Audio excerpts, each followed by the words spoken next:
I think the kids in the book probably, I think that's probably going to be my favorite memory for a long time, is just how happy they were to be able to be a part of it, how happy these families have been to watch that book come out and to watch the Facebook feeds and hear them say or see them say, that's my kid in this book. And hey everyone, you may not recognize that voice you just heard, but that's Lauren Drobnjak talking about her new book and one of the greatest memories she'll ever have from creating that new book. Lauren is one half of the Inspired Treehouse, along with Claire Heffron, the occupational therapist behind the Inspired Treehouse. And today, Lauren's here to talk about their brand new book, as well as several other things that they've got going on at the inspiredtreehouse.com. So stick around to hear from Lauren Drobnjak of the Inspired Treehouse. And actually, she surprised me with a special discount code for all of you. And so she will be giving away that discount code at the end of the episode. So stick around. We're going to do the intro real quick, and we'll be right back. Hello and welcome to the OT Schoolhouse Podcast, your source for the latest school-based occupational therapy tips, interviews, and research. Now, to get the conversation started, here are your hosts, Jason and Abby. Class is officially in session. All right, well, welcome everyone to episode 18 of the OT Schoolhouse Podcast. We are super excited today to have on Lauren Drobnjak of the InspiredTreehouse.com as our special guest today. Before we get too far into the podcast, I do just want to give a simple reminder that we will have all the links to many products, many resources from the Inspired Treehouse on our show notes at OTSchoolhouse/episode 18. We really appreciate whenever you do use a link from our website to a site such as the Inspired Treehouse or Amazon or most other websites that we do have links to. These are what are called affiliate links and allows us to make a small commission at no additional cost to you. In fact, if you listen to this podcast, using our link will even help you to get a discount because you'll be able to use that promo code that we have here. So this podcast does take time and energy, and so we do appreciate any way that you're able to give back through using these affiliate links. So we thank you in advance for using those. You'll hear me say later in this podcast that I was really looking forward to one of their webinars, and I have since actually had the chance to go on and start that webinar, and I'm just super thrilled about it. It's 6 videos, about 4 hours in length of content, as well as several resources that they provide that can be very useful in my practice. So I want you all to know that they have a lot of awesome resources over there at the Inspired Treehouse. Claire and Lauren both do a great job over there. Lauren being the physical therapist and Claire being an occupational therapist. They combine and work together to collaborate on just a brilliant website, a big inspiration for us here at the OT Schoolhouse. So we want to not keep you away from this awesome interview with Lauren and the stuff that she has to say. So we're going to jump right into it right now and let you listen in. So put that cell phone in your pocket or you can start your workout, start your drive, and here's Lauren Drobnjak. Hey, Lauren, welcome to episode number 18 of the OT Schoolhouse Podcast. How are you doing today? I'm good, Jason. How are you? I'm doing well. November is off to a very quick start, I guess we could say. I am looking forward to the holidays, though. How about you? Yeah, I would say November's off to a pretty cold start here in the Northeast, but... Oh, really? Yeah, we're supposed to have a mild winter, but it's awfully chilly right now. Oh, well, there's a reason I don't live in the Midwest. I am a California boy, that is for sure. I love my warm weather. Yes. But every now and then we like to get up into the mountains and go snowboarding. Is there anything fun in Ohio that your family loves to do together?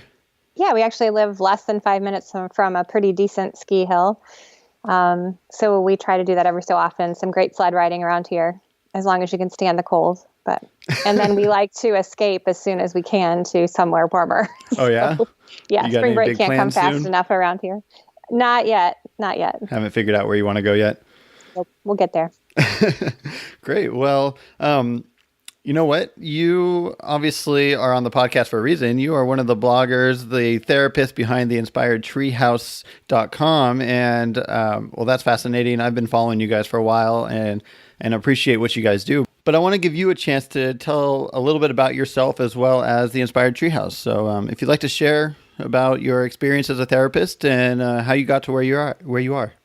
Okay, great. I was always interested in pediatrics from a very young age. I thought I was going to be a pediatrician. I went to college, followed my high school sweetheart and on a full basketball scholarship, went to a school that probably wasn't my top choice, but those two factors were very influential in my college decision. We have a college here called Neo-UCOM, which is an Ohio-based medical college. And I went to Youngstown State University, and it was affiliated with Neo-UCOM. And I just thought, well, that will kickstart my path to pediatrics and my future career as a pediatrician. Oh, wow. Well, my experience in college basketball led me to lots of physical therapists. And I thought, this career is kind of cool, but I don't want to do what they do because they hurt me. So I'm going to keep going with my pediatric dream, and maybe I'll be a pediatric physical therapist. And it just so happened that in my senior year at Youngstown State, they got a physical therapy program. So I was part of the inaugural class there, made my way through physical therapy school, did almost all, I think, all but one of my clinical experiences in pediatrics, my favorite being the Shriners Hospital for Children in Shreveport, Louisiana. And then when I got out of school, I worked 1 year in a skilled nursing facility. And since then, I've been in pediatrics. So did a brief stint in school-based therapy right from the get-go, and then spent 8 years at the Cleveland Clinic Children's Hospital for rehabilitation, and then went back into schools. So I've been a pediatric therapist for a very long time. Yeah, it sounds like you kind of got 1 year of a little bit of with those adults in the SNF, and then you knew what you wanted to do. Yep. Yes, that was enough. Wow. So you're currently in the schools, correct? Correct. Okay. Are you an employee of the school? I know in various parts of the states it kind of varies. Some people are contracted, some people work for the district. Where are you at? I am contracted to the district, and I currently contract myself to the two districts that I work in. So you're working for two separate districts under your own name or under the Inspired Treehouse, something like that? Correct, yes. Oh, very cool. And how's that going? It's great. Have you been doing that for a long time then? No, it was within the last 2 years that I took the contract over myself. We actually have the contracts under the Inspired Treehouse, but it was within the last 2 years that we did that. Prior to that, we did work through a contract company. Gotcha. That's definitely a very interesting topic that I would love to dive into more sometime with you. But to keep this going, remind me again, do you have your DPT or the doctorate? No, I do not. No, and that's a sore subject because as the inaugural class through the first physical therapy at Youngstown State, we received a bachelor's degree. They had to be accredited as a bachelor's program first, and then the very next year they were accredited as a master's program with no additional coursework added, but they would not grandfather us in. So I say that I have my master's degree by default, but I don't. I have a bachelor's degree in physical therapy. Wow. Well, hey, you're still in the same spot you would be even if you had the master's doctorate. I mean, you're still a physical therapist and you're still doing what you love, right? I am. And I feel like my years in the field have probably prepared me for anything better than school would have at that point. So all right, I'm perfectly content. Yeah, definitely. So obviously we're talking about how you're the physical therapist, but Claire isn't with us today, but would you like to give a brief introduction to Claire and how you two work together? Sure can. Claire is the occupational therapist half of the InspiredTreehouse.com. She and I met in the school district where we worked together probably for a good 8 years. Claire is a journalist by background.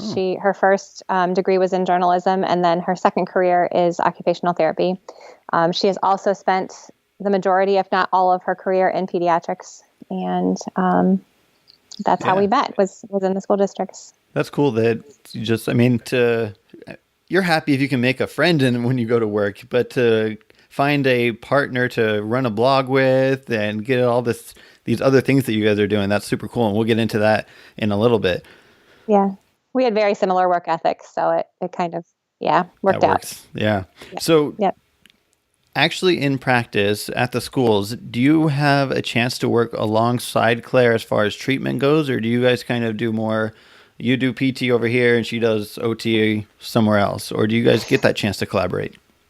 We used to collaborate a lot, and that's probably why the Inspired Treehouse started. We used to do a lot of co-treatments within a preschool classroom, and actually we included speech in that. So OT, PT, and speech would go in and do small groups with each of the preschool classrooms, we picked one day a month where we'd go in and kind of tackle them, and we'd run 30-minute groups kind of bouncing the kids between 3 different stations, one PT movement, one OT more fine motor, one speech language, and they would rotate through us.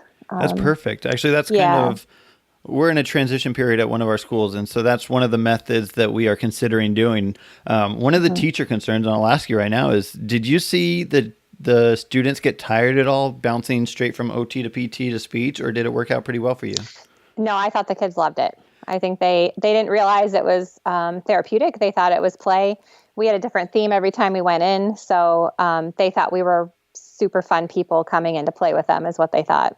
Cool. And so I want to ask you, because some people out there just feel like good treatments magically occur. Did you guys spend time collaborating before, and how much time, if you did, before you actually went into the classroom? I think that we just worked together so long and knew each other's styles so well that it came very naturally to us. We would definitely prep our themes ahead of time, and I just knew that I was going to create some kind of movement activity or activities around that theme. Claire would create her piece. The speech therapist would create hers. There you go. And it just kind of all came together. So I wouldn't say there's a whole lot of prep at all in front of it. I think we just worked well together. Yeah, that's good. It's nice. The theme idea, I think, works really well, because then you're right. Like you said, you don't have to spend too much time collaborating with each other, but at the same time, it's going to look like you did because you're all working on the same snowman theme or whatever it is. Yeah. Very cool. I think pediatric therapists are so creative by nature and flexible. So I don't think it's anything that needs to roll with the punches and keep it going. Yeah. So exactly. A second ago, you mentioned that you and Claire were working together, and you guys had the same work ethic, and you're collaborating anyways. That kind of led to the Inspired Treehouse. But was there like one particular moment that really just like, we need to do this? Yes, we both have very entrepreneurial kind of a drive. And we were talking one day about how else we could use these skills outside of school-based therapy, because we were kind of in a low about IEPs and evaluations and all the paperwork. And we just kept thinking there's got to be some other way to do this. So we started talking, and we talked about actually a drop and play center is what we talked about. Let's create this place where families can drop their kids off to play, but the play is led by therapists. So it's very developmentally appropriate and kind of like a babysitter, but kind of on a whim. You could just say, oh, I've got this doctor's appointment. I want everybody to watch my kids. I'm going to drop them off here. So that was our idea. And there's actually a place in and around Cleveland that does that. They're not therapist led, but there is a drop and play kind of situation here. So we went to talk to the people that owned that place, and they happened to be Harvard business grads. Oh, wow. And they were very insightful, and they actually told us to start a blog, put our ideas in a blog, and that blog would eventually become our business plan should we decide to open a brick and mortar location. And Claire and I both looked at each other and thought, a blog? Like, what is that? What are we going to do? That's more paperwork. That's more writing. What are we doing that for? But we knew that we had this whole archive, just thousands of activities in our brains from being therapists for so long in pediatrics. And we thought, well, we'll just start writing activities. We'll write these things down. We'll tell what developmental skills they're good for, and we'll tell people how to change them up. So if you look at our very earliest posts on the Inspired Treehouse, all of them were formatted that way. Here's the activity. Here's how to change it up. Here are the skill areas addressed. Wow. And so that's kind of where the blog came from. So then you created the blog. How long has the blog been out again? It's 4 years. 4 years. A little over 4 years, yeah. Wow, that's amazing. And so now, how has that come true? Did you start the blog and then eventually open up the Play Center? We sure did. And that's Treehouse, yes. The Treehouse Ohio, right? Yes. Very cool. And so I know we're going to jump into that, so I won't go quite into that. But when you originally started doing the blog, who was your intended audience? Were you trying to get out to parents, to teachers, other therapists, or who is the Inspired Treehouse for? I don't think we really had the concept of an intended audience at that point. I think we just wanted to make our writing very clear to whoever read it. So if you were a therapist and you read it, you'd say, oh, I love that they target these developmental skills. I can write a goal, or I can use this activity in my treatment session to address balance. If you were a parent, you could come in and you weren't going to see words like range of motion or bilateral coordination. It was going to be very simple. So I don't think we had that that direction very clear from the get-go. But we surveyed our audience within that first year, and we quickly found that a third were teachers, a third were parents, and a third were therapists. Oh, wow. So which was fascinating to us. We were happy because we thought, oh, wow, we did it. We wrote simple enough that anybody could understand, and, gained our audience that way. And they seemed to stay in that ratio, third. Great. Yeah. And I loved, like, even when just opening up your page, the logo that you guys have, the tree with the swing, it kind of just shouts out play, shouts out development and all. And that's great. Thank you. Right now, I mean, you guys have a lot of content on there. Is there one or two go-to resources that you still find everyone wants to know about? Our webinars have been a huge resource that everybody seems to flock to. And then if they find the webinars through some other source, then they keep coming back to the blog and they'll leave comments on blog posts. And so Absolutely. Our webinars are probably our biggest traffic driver right now. And we have to creative pediatric treatment strategies and then pushing into the classroom. Yeah, that pushing into the classroom one, you have no idea. There's at least been, 5 times probably where I've been like, on my mouse about to hit the button. I'm like, I should do it. And then I don't, I know I need to. That pushing into the classroom webinar, I'm sure it's amazing. And I guarantee like tonight after talking to you, I'll probably go over there and do it because that is something that a lot of, I'm sure you must have been seeing it. Otherwise you wouldn't have created the webinars. Parents are asking for that least restrictive environment, working in the classroom. And, is that basically why you guys developed that program or that webinar? Yeah, totally. I feel like that's really where we started without really knowing that's what we were doing at the time we were doing it. We were pushing in.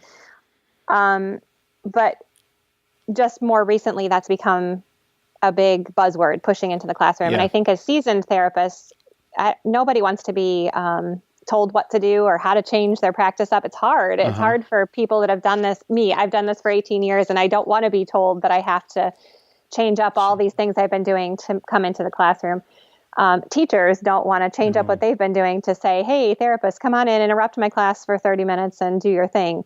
So we created that webinar to kind of ease that transition, give some tips and ideas for therapists to kind of approach teachers. There's an action plan in there that kind of says, hey, this is how I do it. This is how I'm going to progress through this. Here's how we're going to start slowly and kind of move into it a little easier. I talks about how you're going to get your objectives met when you're having to work with a whole classroom of kids when you're really only in there for 2 or 3. So I think that's why we did it. It was hard for us. It was a hard concept for us. Let's just research it and throw it out there. There you go. It's been well received. Good.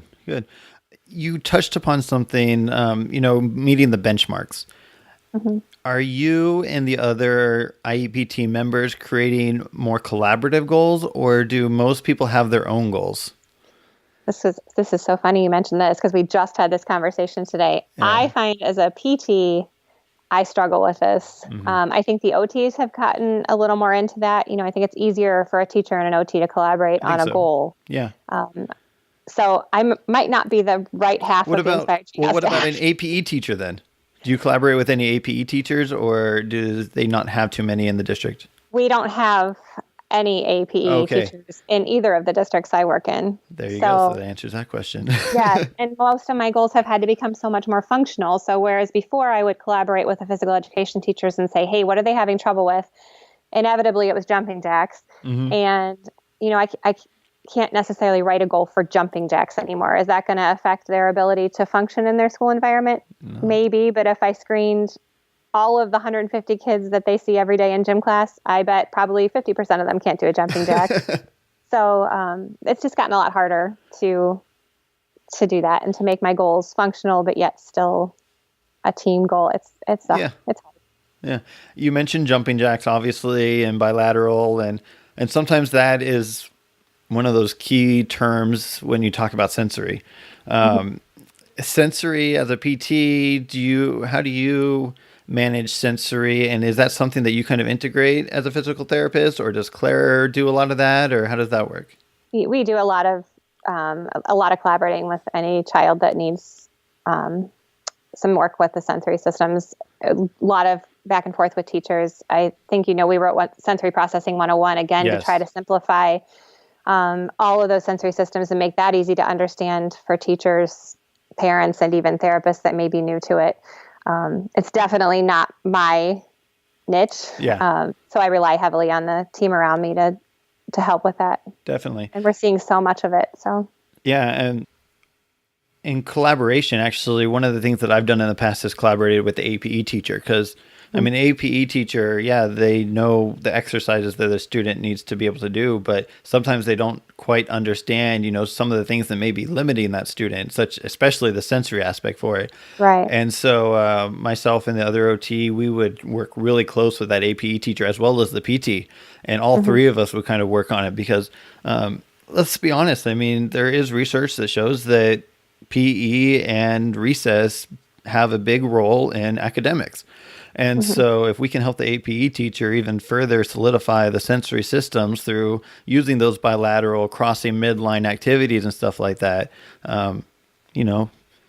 according to research, we should see some improvement in some in the academics too. And so it's a good way to do that. So, all right, the exciting time. We get to announce Lauren and Claire actually just had a new book come out. We are recording this on Thursday, so it came out 2 days ago. Yes. I got my copy in yesterday. I'm so excited. I got it right here. But I'm going to let you do a little announcement. What's the title of the book? It is Playful Learning Lab for Kids. Exactly. And it has a beautiful cover. I love it. I looked through it. I haven't had a chance to completely go through every activity.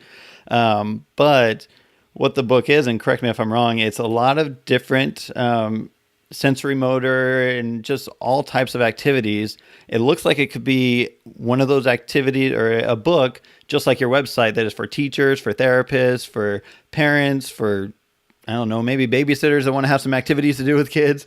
Anyone can really use this book. And that's what it really looks nice. It's easy to go through. It's broken down into step by step. And you were sharing with me, how did you guys actually try to break it down? Try to break the activities down? How did you segment the activities? Oh, the activities are segmented by academic areas. Okay. So there's a chapter for geography, a chapter for science, a chapter for literacy, art, music, social studies, math. Did I say math already? Maybe. But it's all the chapters are broken down into academic concepts, and every activity within those chapters addresses, what do we say? Academic need or skill. Yes, skill. Yeah. In that area. And that's cool because right now, of course, again, most of the states have gone to Common Core, and we're trying to make all of our goals relevant to state standards and stuff. And so if this kid's working on a geography goal and they need some sensory motor stuff going on, boom, you just have an entire chapter right there for some geography stuff. So that's very cool. So what are some of your favorite activities that you provided in the book? All of them. All of them, of course. Well, naturally. No. I think Rabbit Hole is one of my favorite. It's actually a blog post that we wrote way back when we started the Inspired Treehouse. It's a game where kids try to escape the fox or the wolf and get into their rabbit hole before they can get eaten. And so they have to step over a hula hoop that's balanced on top of cones. So it works on balance and body awareness. Oh. It works on cooperation because they have to work together to get in that hole without the hole falling. Feet in the sand is probably another one of my favorite. It's a twist on a typical sensory bin. Everybody thinks sensory bins are for getting hands in and getting messy. And this sensory bin in particular uses a child's feet. So we put some sand in there. They sit on a bench. They stick their feet in the sand. We buried animals in there, and they had to use their feet to pull out an animal and tell us whether that animal was a land mammal, a sea animal, whether the animal is big or small, what the animal's name starts with, things like that. Yeah. And of course, OTs can be creative and go even further, and PTs as well. Just adapt it for their child. So Yeah, we actually have suggestions through the book on how to make each activity either more or less difficult depending on the child's needs. You read my mind. That was going to be my next my next question was like, yeah. So obviously every child's a little bit different, and so there's different activities, or not different activities, but different tips to grade the task. Yep, how we call it, how to change it up, or how to enhance. So each activity has those options. Yeah. So what do you think is going to be the reader's favorite part of this book, whether it be an OT, or maybe it's different if it's an OT versus a parent? If you want to give separate answers or just one general answer, what do you think is going to be the reader's favorite part? I think in general, it's a very colorful, well laid out. It's visually appealing. I think the activities are very simple to follow. We tried to stay in the same tone that we write the blog with. So activities are simply written. Instructions are easy to follow. It doesn't take many supplies. In fact, we just wrote a blog post last week and we called it 50 games and activities to learn under $50. I think we put together a basket with every possible material you would need for doing the activities in this book. Oh, wow. And it was under $50. So it doesn't take a lot of cost. That was great, because I was actually thinking about that. I was going to go through and actually look at all the activities and find all the materials, go to Michael's. We've got a list. Go on the blog. You can print it all out. That is perfect. Good for everyone out there to know too. So you guys really did think of everything. That's cool. So you mentioned to me not too long ago, but when we were kind of getting this already, that one of your favorite parts of the book was the pictures in this book. Yes. And I want you to go ahead and share why the pictures in this book are so meaningful. The pictures in this book are of all of the children that come to the Treehouse. And we had so many kids that wanted to do this, and we were able to pull every single one of them in. I think only a few didn't make picture cuts, and it was only because we had so many pictures of every child doing the same activity. Yeah. So we were so happy to include them, and they're such a big part of our lives now. And it's fun to be able to see them on the pages of the book. We're actually having a book release party for them on Saturday, where they're all going to come in and autograph the books and make it a big deal for them. So, oh, how nice. That's cool. And so that brings us back to the Treehouse Ohio. Tell us about the Treehouse Ohio. You've talked about it a few times. What is it? So the Treehouse Ohio is the brick and mortar dream of the original plan that led to the Inspired Treehouse. A little twisted than we originally intended it to be.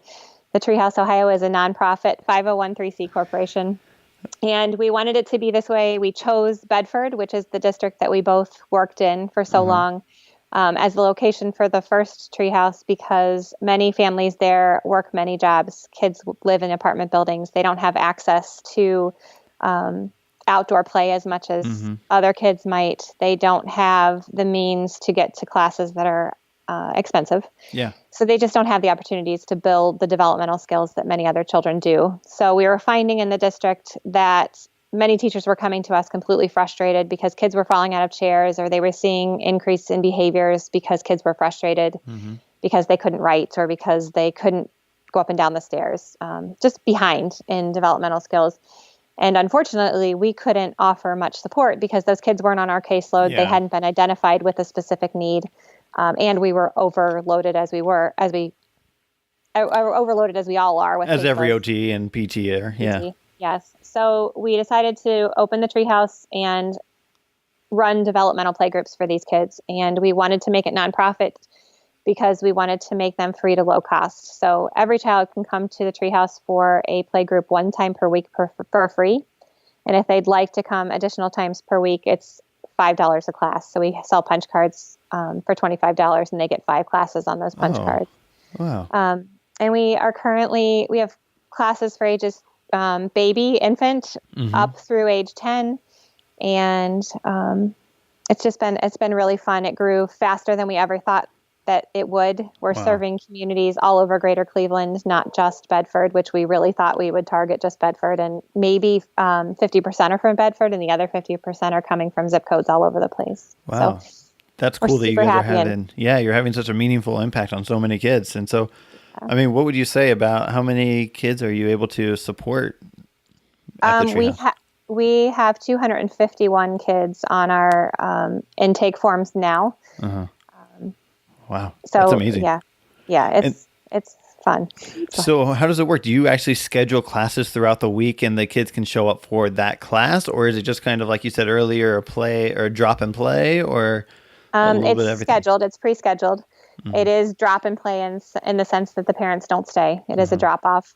But they do schedule in advance. And in fact, we opened up our schedule for January through March. We open up 3 months at a time. Oh, okay. We opened that schedule up last week and it was full within an hour.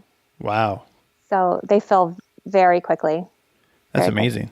It is. It's fun. So if people want to learn more about the Treehouse, is that a link on your blog or is there a specific website that they can go to for that? The website for the Treehouse is www.thetreehousebedford, BEDFORD. And so, yes. Correct me if I'm wrong, but you're not actually providing any therapy to these students, right? It's all just kind of developmental play groups, if you want to call them that. Correct. However, every play group is therapist-led. So we like to call it an alternative treatment setting. We do not provide an evaluation. We don't follow goals. We have no paperwork. Mm-hmm. So there you go. We infuse our therapeutic minds on every activity we do. We run it very similarly to those collaborative therapy sessions we used to do in the school. Every week is a new theme at the Treehouse. Every week we prepare about 35 activities that span gross motor, fine motor, sensory motor. And the kids move through all of that within a playgroup session. Wow. And is that Monday through Friday or your Saturdays and Sundays too? It's Monday, Tuesday, Wednesday. Uh-huh. Thursday, we're in the schools working. Oh, okay. Well, Fridays, we have playgroups that another therapist covers. And then Saturdays, we just did open up 2 new groups on Saturdays. Wow. That's super cool that you guys are able to find a passion that you guys love and then completely give back, and especially to do it through a way that's a nonprofit that you guys are really supporting this. That is very cool. What has been like a memory from the Treehouse in Bedford, like one of your favorite memories from there? Oh, wow. I think the kids in the book probably. I think that's probably going to be my favorite memory for a long time, is just how happy they were to be able to be a part of it, how happy these families have been to watch that book come out and to watch the Facebook feeds and hear them say or see them say, that's my kid in this book. And it's just been so fun. And to know that those kids still come to us every week and still participate in those playgroups and love to come in is just amazing to us. Yeah, that's cool. And I mean, I'm sure they're going to see the book and they're going to go back and look at all the activity and be like, yeah, I did that one. And yeah. They all love it. So that's super cool. I don't know, they could be brutally honest reviewers, I think. Sometimes Miss Lauren doesn't do this one quite right, like she says in the book. That's right. That's funny. Are you doing anything special for the book launch then? We're doing the party on Saturday with the kids. Yes. And other than that, Claire and I have launched several products before, so we're just full blown into this launch right now, just trying to keep up with the emails. We did offer a freebie for anybody who bought it on Amazon this week. So if they bought it and sent us a receipt, they had a 20-page printable pack that supports that book that we sent them for free. So we're trying to keep up with all of those people sending receipts and getting those printable packs to them. So definitely. And so send us your email, Jason. I know you got one. So. Is that? Oh, you send us your receipt. We know you have one. You can have the printable pack. Yep, I do have my printable pack. I went through it, and it's a lot of. I love that you guys have stuff that can be produced, and then you even just say, "Hey, laminate this, make several copies of it, and then put them on the floor." And as teachers and OTs in public schools, I mean, obviously, everyone knows that the funding is minuscule. Right. And so those little activities and those extra pieces of paper that we do have access to in a laminator, I mean, gosh, the laminators will be fought over in every school district, before leading up into the school district or into the school year. So, I love that you can just get that 20-page document and do that. All right, good. Well, we will be sure to submit a link in the show notes to that, as well as the Inspired Treehouse, the Treehouse Bedford, and the OT Schoolhouse show notes at otschoolhouse.com/episode 18. That will be, unfortunately, when this comes out, the 20-page deal printable will be won't be over. available, but Okay, well, we do have an offer for OT Schoolhouse listeners. We will give anybody that is listening a 20% off discount from anything in our shop with the code OT Schoolhouse 20. Why, thank you, Lauren. I was not expecting that. You surprised me. Thank you so much for doing that. We will definitely put that in the links as well. Is that for a limited time? That will expire at the end of this year, so December 31st of 2018. Perfect. Sounds good. That'll be really help. Definitely check out everything. They have webinars. They have all their books, multiple books that you guys have over there. The new book, that won't really count for because the new book's on Amazon, right? So you won't be able to use it there. Or Sensory Processing 101. That one is on its own. Yeah. Okay. But to be fair, the book is, I know you guys had a special on it leading up is like $16. I think now it's about $20 right now, or is it still at that? Amazon changes that. Yeah, I have no control over Amazon, unfortunately. Right. So it is a fairly, it's a relatively cheap book for what you get. It is, like I said, $15 to $22, somewhere in that range on Amazon. And you get, how many total activities are there? Do you remember off the top of your head? 52. 52 activities? I think so. I think you're right. I think I read that when I opened it up earlier today. But there's a lot there, and let's be fair, you can never have enough resources when it comes to like activities that are really this great. And it does give you some way to grade the activities too. So you can go into, a general education classroom, or you can go into a classroom with students who have more severe disabilities. And there's ways to modify, ways to make it fun. And every kid's going to enjoy this. So I look forward to taking it to work and having it on my shelf and being able to reference to. Be sure to also check out the blog. Lauren did mention how you can get every activity basically for under $50, it sounds like, right? Yep. And so that's a blog post over there. We will find that and make sure we have a link to that on the show notes as well, so that everyone can easily get the stuff to do all the activities in the book. So, well, did we miss anything? Is there anything that you wanted to kind of give a shout out to or anything? I don't think so. Yeah. All right. Yeah. Well, I want to give a shout out to Lauren, to Claire for starting up the Inspired Treehouse, and thank you for coming on the show. A big shout out to any of the Bedford Treehouse people that for some reason, they want to take a listen. But that was great. I'm so happy to have your book. I'm so happy to share your book because you guys have done a lot, and you guys were even part of the inspiration for the OT Schoolhouse was the Inspired Treehouse. So, thank you. So, we appreciate everything that you guys do or you ladies do. And so, well, thank you for having us on, or me on. Yeah. Us on. Claire in spirit. In spirit, yes. We'll maybe we'll have to get her on another time sometime to talk some more OT stuff. We'll see. Maybe we can make that happen in episode 48. I don't know, but we'll see what happens. But thank you so much for coming on. We appreciate you. And again, congratulations on the book. I hope it does super well, and we'll be sure to let everyone know about it over here. Great. Thank you so much. All right. Thank you, Lauren. Have a good night. You too. All right. Well, I hope you all enjoyed that interview with the physical therapist, Lauren Drobnjak of the InspiredTreehouse.com. Be sure to head over to Amazon.com and pick up your version of Playful Learning Lab for Kids. You're sure to find many activities that you will be able to use with all your kids. And of course, every page and every activity has a way to adapt the activity to make it either more difficult or more simple, depending on the kid you're working with. So head over to Amazon, check that out. Head over to otschoolhouse.com/episode 18 to see all the show notes from this page. And we'll see you next time on the OT Schoolhouse Podcast. Bye-bye. Thank you for listening to the OT Schoolhouse Podcast. For more ways to help you and your students succeed right now, head on over to otschoolhouse.com. Until next time, class is dismissed.